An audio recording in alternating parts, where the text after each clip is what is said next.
Bonjour à tous et merci d'être là, malgré les périodes de vacances.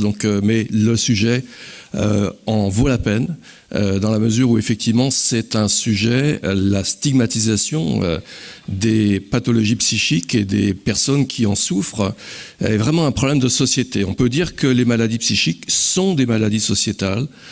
Tout le monde est concerné, donc il y aura 25% d'entre nous qui un jour ou l'autre auront à subir finalement les affres de ce type de pathologie, que ce soit la dépression sévère, l'anxiété, et puis bien sûr schizophrénie, maladie bipolaire, etc., etc.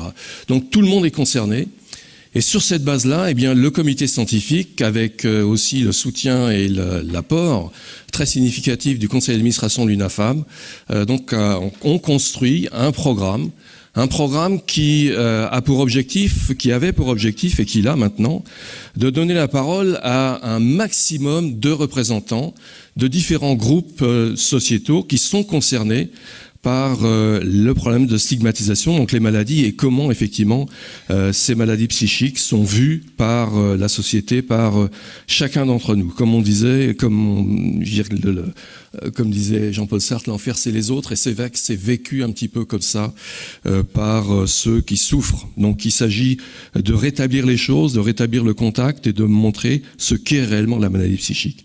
Donc la parole va être donnée aujourd'hui d'abord aux personnes qui ont souffert ou qui souffrent encore de cette pathologie et qui sont des personnes extrêmement créatrices qui ont réalisé, vous le verrez, des choses tout à fait remarquables.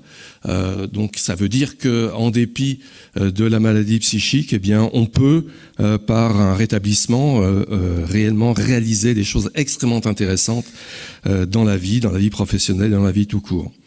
On donnera la parole aussi, bien sûr, aux médias, aux journalistes. On va donner la parole aux professionnels, donc les psychiatres, les psychologues, et puis aussi au monde juridique, et enfin au monde politique. Donc voilà, l'idée c'est de couvrir l'ensemble des champs sociétaux qui ont quelque chose à dire et qui finalement jouent un rôle dans ces mécanismes de stigmatisation et qui, pour une grande partie d'entre eux, aussi recherchent des actions de déstigmatisation.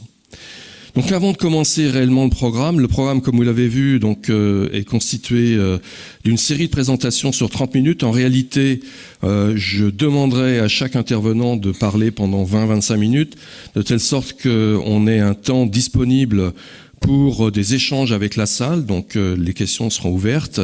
Et puis il y a la session du matin, la session de l'après-midi, et à la fin de la matinée, nous remettrons 2 prix de recherche, qui montrent encore une fois l'implication extrêmement forte de l'UNAFAM dans le soutien à la recherche, l'attribution de 2 prix à 2 jeunes chercheurs dans le monde préclinique, en recherche fondamentale, et puis dans le monde clinique, directement en relation, bien sûr, avec les pathologies psychiques.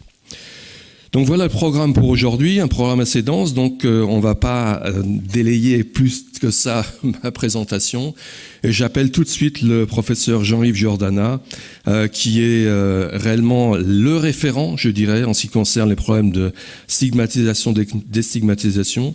Donc c'est un psychiatre à Nice de renommée internationale et qui a coordonné une étude très complète sur ces problèmes de stigmatisation et des processus de déstigmatisation lors d'une réunion de psychiatres et qui a donné lieu à un livre absolument remarquable, qui date déjà de 2010, mais je pense que malheureusement on a relativement peu évolué, j'ai l'impression, par rapport à la position sociétale vis-à-vis de ces maladies. Donc le professeur Jean-Yves Giordana, et je vous remercie de l'accueillir très chaleureusement.